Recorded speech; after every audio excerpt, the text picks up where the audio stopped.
નમસ્તે વિદ્યાર્થી મિત્રો, આજે આપણે સંસ્કૃત વિષયમાં ધોરણ 11માં લેસન નંબર 3 વર્ષાવર્ણનમનો આજે અભ્યાસ કરીશું.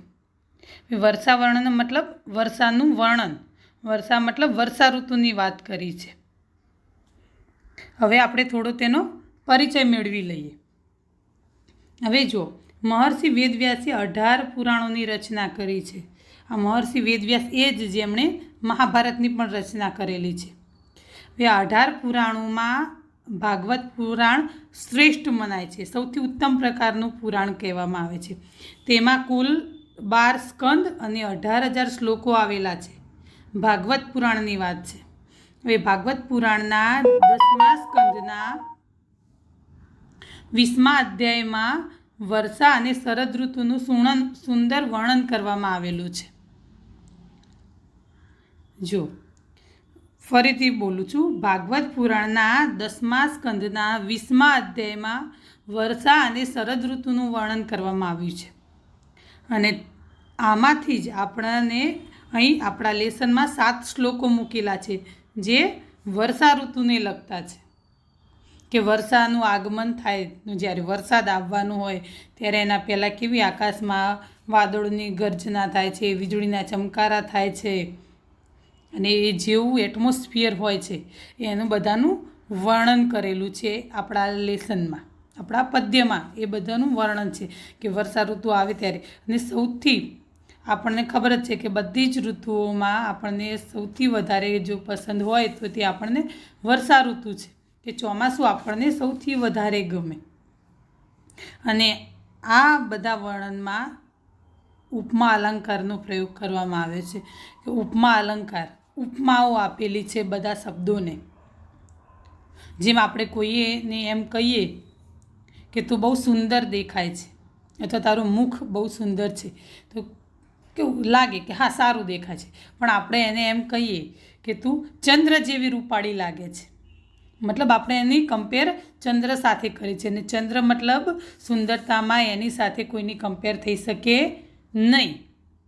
આ રીતે ઉપમાઓ આપી કહેવાય. અને આપણા લેસનમાં એ જ છે. હવે આપણે જુઓ શ્લોકો તરફ જઈશું. જુઓ એમાં પહેલો શ્લોક છે આપણો.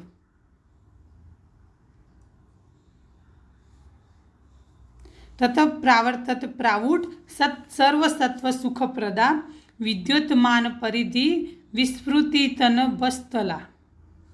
જો એમાં સર્વ સુખપ્રદા મતલબ સર્વ પ્રાણીઓને સુખ આપનાર. વિદ્યુતમાન પરિધિ મતલબ ચમકતા તેજો વર્તુળવાળી, મતલબ જે વીજળીના ચમકારા થાય છે એની વાત કરી છે. વિસ્મૃતિતન બસ્તલા મતલબ ખળભળતા આકાશવાળી, મતલબ ગરજતા આકાશવાળી. જ્યારે વાદળોનો ગર્જના થાય છે, ગડગડાટ થાય છે, એની વાત કરી છે. પ્રાવર્તત મતલબ શરૂ થઈ, પ્રવૃત્ત થઈ.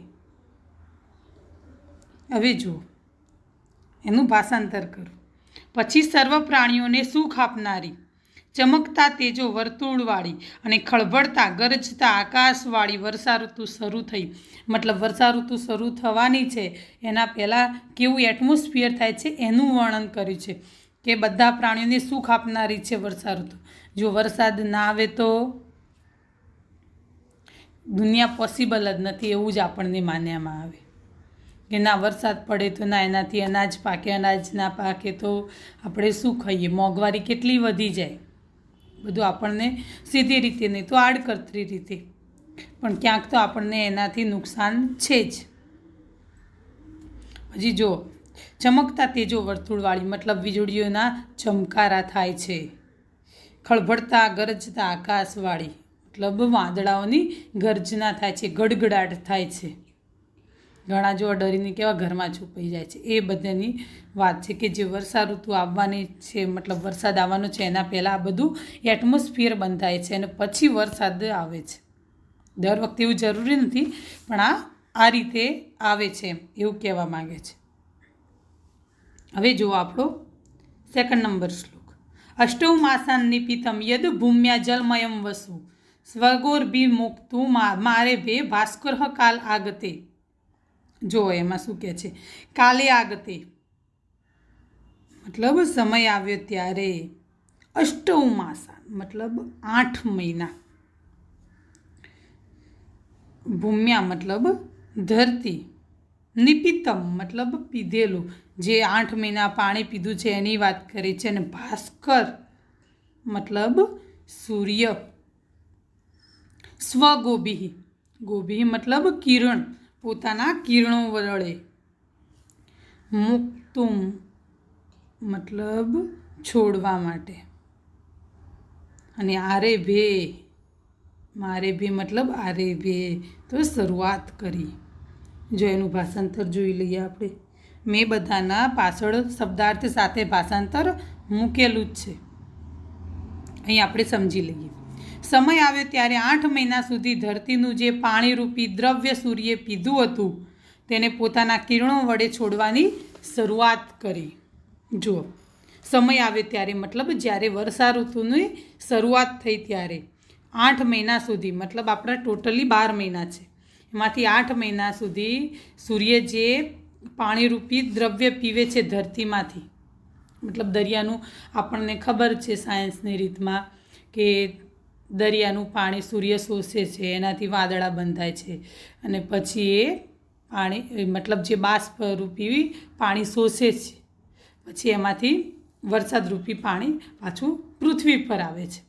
અને આ જ રીતની વાત કરી છે આમાં કે 8 મહિના સુધી સૂર્ય પાણી શોષે છે અને પછી જ્યારે ટાઈમ આવ્યો ત્યારે મતલબ વર્ષા ઋતુની શરૂઆત થઈ ત્યારે એ પાણીરૂપી દ્રવ્ય પોતાના કિરણો રૂપે છોડે છે પૃથ્વી પર પાછું.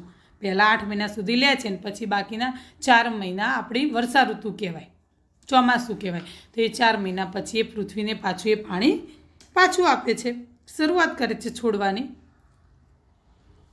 હવે જો આપણે ત્રીજા શ્લોકની વાત કરીએ તો નિશા મુખેશુ દ્યતોતા મસા ભાંતિ ન ગ્રહા યથા પાપેન પાખંડ નહીં વેદા કલો યુગે. જો નિશા મુખેશુ મતલબ રાત્રિના પ્રારંભ કાળે, કલો યુગે મતલબ કળયુગમાં, ખદ્યોતા મતલબ આગિયાઓ, રાત્રે જે ચમકે છે ને અંધારામાં નાના નાના એની વાત કરી છે, એના આગિયાઓ કહેવાય. આમ ચમક આપે, આપણને ઉડતા દેખાય અને અંધારામાં, એ ચોમાસામાં ખાસ જોવા મળે તમને. એ બહુ ક્યાંક ના મળે પણ ચોમાસામાં રહે, આપણને આમ ચમકતા સરસ દેખાય. કોઈ વાર જોજો તમે લોકો. તમસા મતલબ અંધારામાં, ભાંતિ મતલબ શોભે છે, ગ્રહા મતલબ ગ્રહોની વાત છે.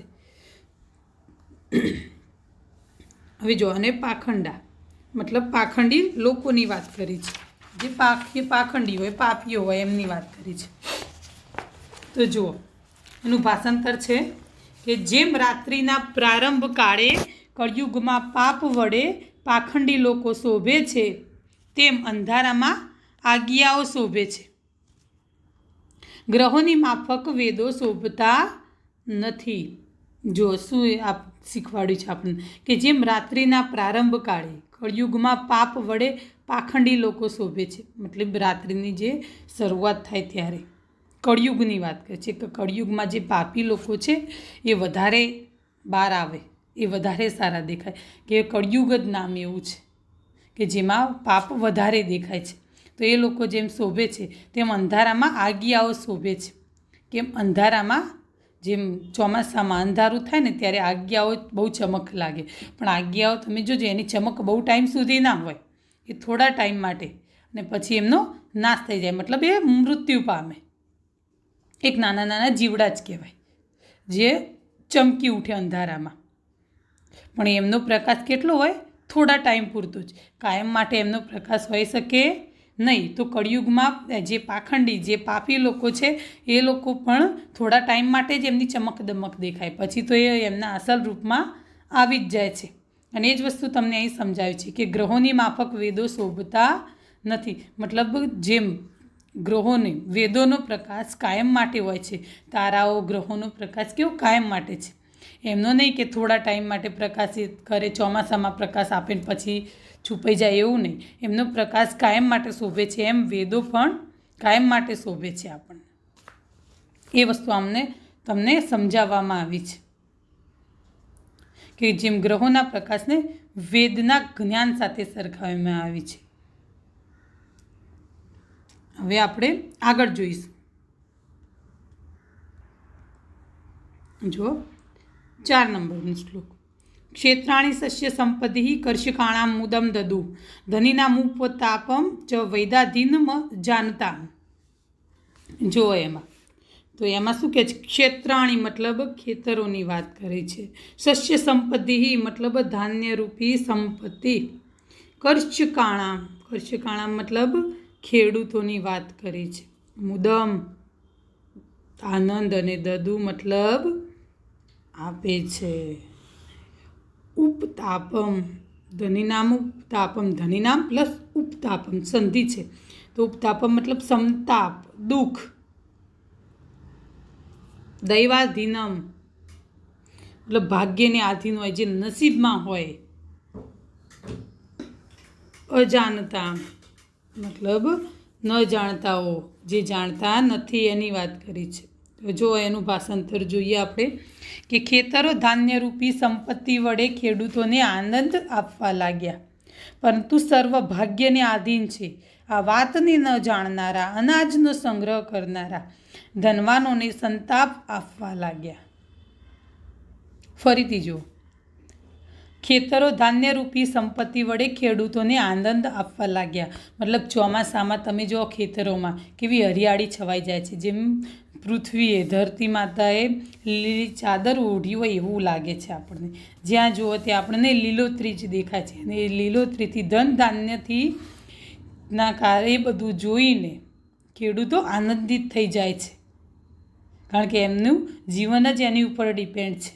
એટલે ચોમાસાની ઋતુમાં એમને કમાવાનું હોય ત્યારે જ એમની ખેતી સારી થાય છે, કે જેટલો વરસાદ સારો પડે એટલું ખેતી માટે સારું છે. એટલે ખેડૂતો આનંદિત થઈ જાય છે. પરંતુ બધું જ નસીબને આધીન છે. આપણા હાથમાં કંઈ છે નહીં કે આપણે વિચારીએ કે આ વર્ષે બહુ વધારે સારો વરસાદ આવે, આ વર્ષે ઓછો પડે, આજે પડે કાલે ના પડે, એ બધું કંઈ છે નહીં. બધું જ નસીબને આધીન છે. અને આ વાતને ન જાણનારા, જે આ વાતને જાણતા નથી એવા, જે અનાજનો સંગ્રહ કરનારા છે, એવા ધનવાનોને દુઃખ આપવા લાગ્યા. મતલબ જેણે અનાજનો ઓલરેડી અગાઉથી જો સંગ્રહ કરીને મૂકે છે.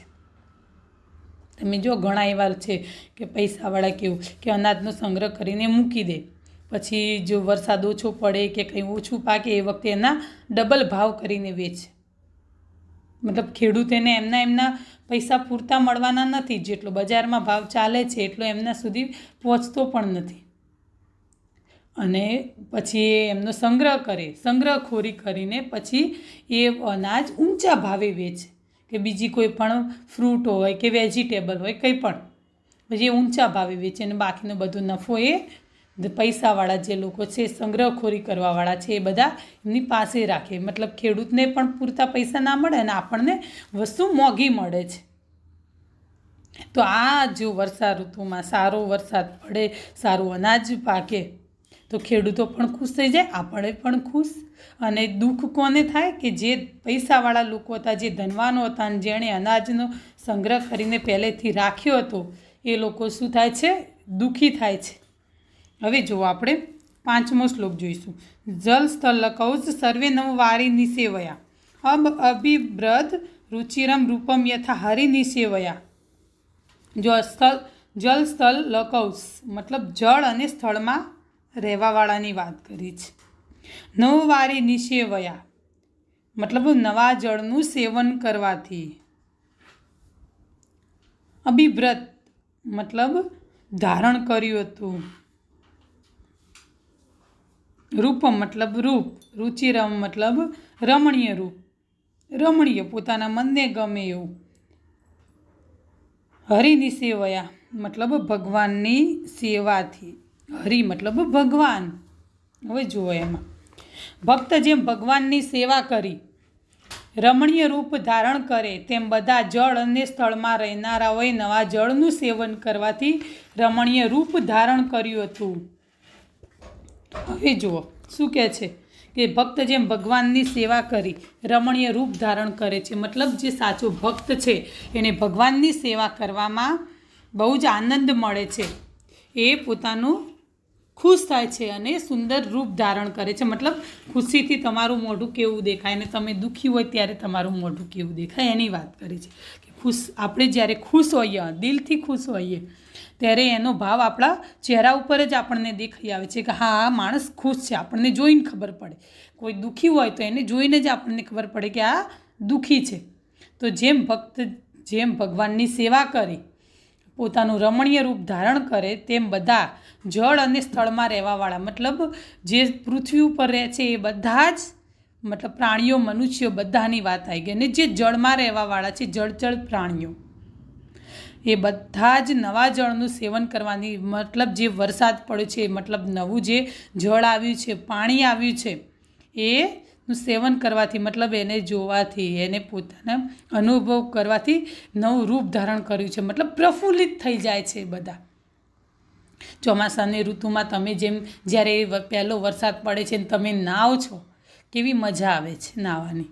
એ જ વસ્તુની વાત કરી છે અહીં. એ જ વસ્તુ તમને સમજાવી છે કે એ આનંદ, સૌથી પહેલાં જ વરસાદમાં નાહવાનો આનંદ કંઈક અલગ જ હોય છે અને કેટલા આપણે ખુશ હોઈએ છીએ.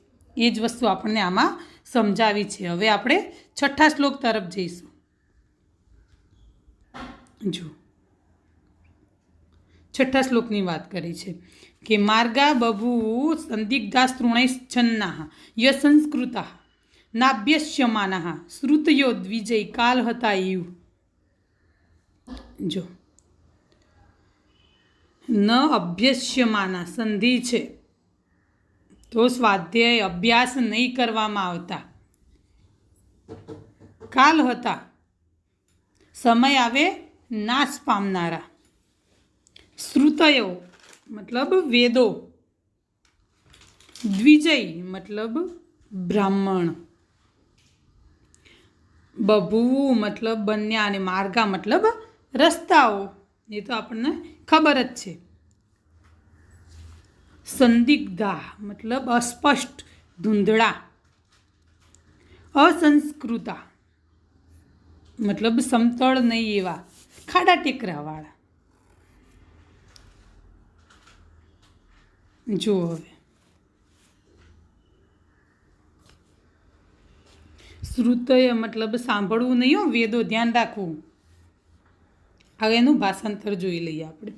તો બ્રાહ્મણોથી અભ્યાસ નહીં કરવામાં આવતા, સમય આવે નાશ પામનારા વેદોની માફક સરખા ન કરવામાં આવેલા માર્ગો ગાછથી સવાયેલા, અસ્પષ્ટ અને ધૂંધળા બન્યા. જુઓ હવે ચોમાસામાં રસ્તાઓ કેવા બની જાય છે આપણને ખબર જ છે. તો એની માટે ઉપમા આપી છે દરેક વસ્તુને. જુઓ અલગ અંદાજમાં કીધું છે. તો બ્રાહ્મણોથી સ્વાધ્યાય અભ્યાસ નહીં કરવામાં આવતા, સમય આવે નાશ પામનારા વેદોની માફક, મતલબ તમે જ છો કે જેમ આ જ વર્ષની વાત કરો કે ડેલી તમે સ્કૂલ આવો રેગ્યુલર, અને રેગ્યુલર તમે જે ભણો છો અને અત્યારે તમે જે ઘરે બેઠા અભ્યાસ કરો છો, બંને વચ્ચે કેટલો ડિફરન્ટ છે. અને માની લો કે ચલો આપણને કંઈ પણ પ્રોબ્લેમ થયો ને આપણે એક વર્ષ સ્કીપ કરી નાખ્યું અને બીજા વર્ષે આપણે ફરીથી ભણવાનું ચાલુ કરીએ છીએ, તો કેટલું આપણને અલગ અલગ લાગે છે. તે જ વસ્તુ મતલબ જો તમે ડેઇલી તમારો રૂટિન ચાલુ ના રહે, તમે જો સમજી લો કે આજે પહેલું લેસન વાંચ્યું છે અને પછી 2 મહિના પછી તમે એ લેસનની સામે જુઓ તો તમને અડધું એ યાદ ના હોય એમાં. કારણ કે ટાઈમ આવે થોડું થોડું આપણે ભૂલતા જઈએ. ડેઇલી રિવિઝન જરૂરી છે, ડેઇલી. એવું નહીં કે ચલો આજે વાંચ્યું છે 6 મહિના પછી જોઈશું, એક્ઝામ આવશે ત્યારે જોઈશું, એવું નહીં. દરેક સબ્જેક્ટમાં, દરેક લેસનનું ડેલી રિવિઝન જરૂરી છે. આ ખાસ ધ્યાન રાખવું. તો એ જ વસ્તુ તમને આમાં કીધી છે કે જો બ્રાહ્મણ પણ જો અભ્યાસ ના કરવામાં આવે તો સમય આવે એના બધું જ જ્ઞાન, એની બધું જ ભણેલું, એની બધી જ વિદ્યા નાશ પામે છે.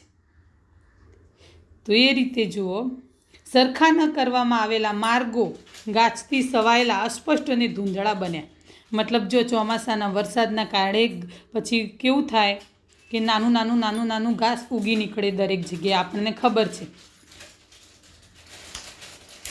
તો એ રીતે જો રસ્તાઓ કેવા બની જાય, ઘાસથી છવાયેલા, મતલબ નાનું નાનું દરેક રસ્તા ઉપર ઘાસ ઉગી નીકળે છે. પછી રસ્તાઓ અસ્પષ્ટ બને, મતલબ બરાબર દેખાય નહીં. હવે રોડ બનેલો છે, રોડ તો બરાબર તમને દેખાય જ નહીં. ધૂંધળા બની ગયા, અસ્પષ્ટ ધૂંધળા બની ગયા, મતલબ ક્લિયર કટ તમને રોડ દેખાય નહીં. ખાડા ટેકરા, કમરે દુખાવાનું ચાલુ થઈ જાય, અને જેને હોય એને મટી જાય. એવા આપણને ખબર છે કે આપણા અમદાવાદના રસ્તાઓ ચોમાસામાં કેવા થાય છે. જ્યાં ક્યારેય કોઈ ખાડો ના દેખાયો હોય ત્યાં તો મોટા મોટા કેટલા ખાડા પડી જાય છે. જોયા છે આપણે રસ્તાઓ ને. તે જ રીતે રસ્તાઓનું વર્ણન કરવાની કે તમને સમજાવવાની જરૂર જ નહીં. તમે પોતે નજરે જોયેલા જ છે કે આપણા ચોમાસામાં આપણા રસ્તાઓ કેવા બને છે. અહીં માત્ર ઉપમાઓ આપી છે. હવે જો આપણે છેલ્લો 7મો શ્લોક જોઈએ છે કે મેઘાગમોત્સવા હષ્ટા પ્રત્યનંદન શિખંડિન ગૃહેશુ તપ્તા નિર્વીણા યથા ભગવજ્જનાગમે. મતલબ જો ભગવજ્જનાગમે મતલબ ભગવાનના ભક્તોનું આગમન થતા, અનાગમે મતલબ આગમન થવું, ગૃહેશુ તપ્તા ઘરોમાં સંતાપ પામેલા ગૃહસ્થો, નિર્વીણા મતલબ થાકેલા ઉદાસ થયેલા, શિખંડીને મતલબ મોર,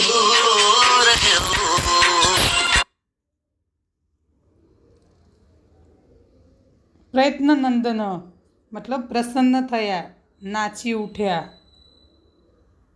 રષ્ટા મતલબ હર્ષ પામેલા, ખુશ થયેલા, અને મેઘાગમોત્સવા મતલબ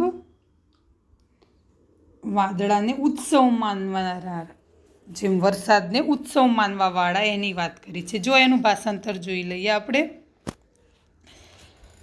કે જેમ ભગવાનના ભક્તોનું આગમન થતાં થાકેલા સંતાપ પામેલા ગૃહસ્થો આનંદ અનુભવે છે, તેમ વાદળાના આગમનને ઉત્સવ માનનારા હર્ષ પામેલા મયુરો નાચી ઉઠ્યા. મતલબ વરસાદ આવવાનો હોય, આકાશમાં વાદળો દેખાય ત્યારે તો આપણને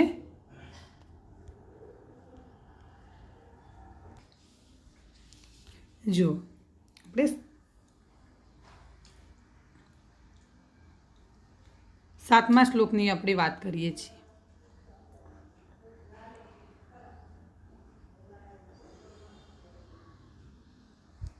કે 7મા શ્લોકમાં જેમ ભગવાનના ભક્તોનું આગમન થતું,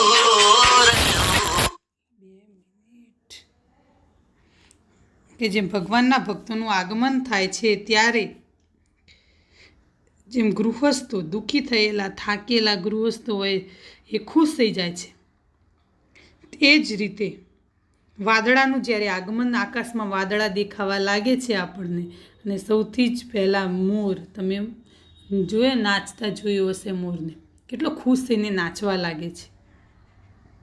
એ જ રીતે સૌથી પહેલાં એના અવાજ સાંભળીને એને એટલો ખુશ થઈ જાય છે કે આપણને મોરના જ અવાજ સંભળાય. તમે જો ચોમાસામાં આમ તમે ક્યારેય દેડકાને કે મોરને નાચતા કે બોલતા નહીં સાંભળ્યું હોય, પણ આકાશમાં વાદળા દેખાય, જ્યારે વરસાદનું વાતાવરણ દેખાવા લાગે ત્યારે મોરનો અવાજ, દેડકાઓનો અવાજ આપણને ચારે બાજુ સંભળાવા લાગે છે, અને એટલા ખુશ થઈને નાચી ઉઠે છે. અને એની કમ્પેર કરી છે કે એક્ઝામ્પલ આપ્યું છે કે ભગવાનના ભક્તોનું આગમન થાય છે જ્યારે પોતાના ઘરે, કે જે સ્વામિનારાયણ સંપ્રદાયમાં માનતા હોય અને જ્યારે એમના ગુરુ એમના ઘરે આવવાના હોય ત્યારે એ લોકો કેટલા ખુશ હોય છે. તો એ જ વસ્તુની આમાં કમ્પેર કરી છે, ઉપમા આપી છે. અને આ જ રીતે આપણે આ દરેક શ્લોકનું ભાષાંતર આપણે નોટ્સમાં લખવાનું છે. હવે આપણે સ્વાધ્યાય જોઈશું.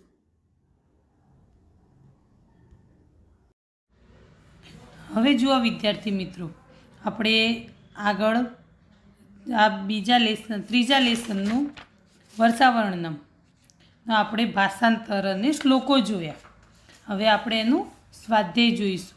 જો સ્વાધ્યાયમાં અધોલિખિતેભ્ય વિકલ્પેભ્ય સમુચિતમ ઉત્તરમ ચિનુત. વિકલ્પોમાંથી તમારે આન્સર લખવાના છે. એમાં ફર્સ્ટ નંબર જુઓ, વિત્સી પ્રાઉડ પ્રાવર્તત. તો એનો આન્સર છે સર્વ સત્વ સુખપ્રદા. જો સેકન્ડ નંબર, ભાસ્કર ભૂમ્યા ક્વિત્સ્યમ વસુ પીબતી. તો એનો આન્સર થશે જલમય. હવે જો આપણે આગળ જોઈએ. થર્ડ નંબર, કલયુગે પાપેન કે ભાંતિ. તો એનો આન્સર છે પાખંડા. ફોર્થ નંબર, સસ્ય સંપત્તિ ક્ષેત્રાણી કેશ્યામ મુદમ દદુ. તો કર્ષકાણામ. 5 નંબર, વર્ષાકાલે માર્ગઃ ક્યુત્સ્યાઃ ભવન્તિ. સંદિગ્ધઃ. 6 નંબર, મેઘાગમિન કે રષ્ટા ભવન્તિ. તો એનો આન્સર છે શિખંડીન. હવે આપણે સેકન્ડ નંબરનો આન્સર જોઈશું. જો એકેન વાક્યન સંસ્કૃત ભાષાયા ઉત્તરત. તો એમાં આન્સર છે જો ફર્સ્ટ નંબરનો ક્વેશ્ચન, તો સૂર્ય કતિ માસાન ભૂમ્યા વસુ પીબતી. તો એનો આન્સર આવશે અષ્ટવ માસાન. અષ્ટવ ગમે એ લખો ચાલે. સેકન્ડ નંબર, નિશામુખે સુકે ભાંતિ કે ન ભાંતિ. તો કે ભાંતિ ખદ્યોતઃ ભાંતિ, અને કે ન ભાંતિ તો ગ્રહા ન ભાંતિ. ફરીથી જુઓ, ખદ્યોતઃ ભાંતિ ગ્રહા ન ભાંતિ. Third number, ક્ષેત્રાણી કથમ કર્ષિકાણામ મુદમ દદુ. તો ક્ષેત્રાણી સસ્ય સંપત્તિ. આન્સર છે એનો સસ્ય સંપત્તિ. 4 નંબર, અન્યભ્યસ્યમાના શ્રુતય ક્વિત્સ્ય ભવંતિ. તો એનો આન્સર છે દ્વિજયી. હવે આપણે આગળ જોઈશું. ત્રીજો નંબર, 2 થી 3 વાક્યોમાં માતૃભાષામાં ઉત્તર લખો. તો એનો ફર્સ્ટ નંબરનો ક્વેશ્ચન છે, વર્ષા ઋતુનો આરંભ થતાં આકાશ કેવું બની જાય છે. તો કેવું બની જાય છે? મેઘાચ્છાદિત બની જાય છે. ચમકતા તેજો વર્તુળવાળું અને વાદળાના ગડગડાટવાળું બની જાય છે.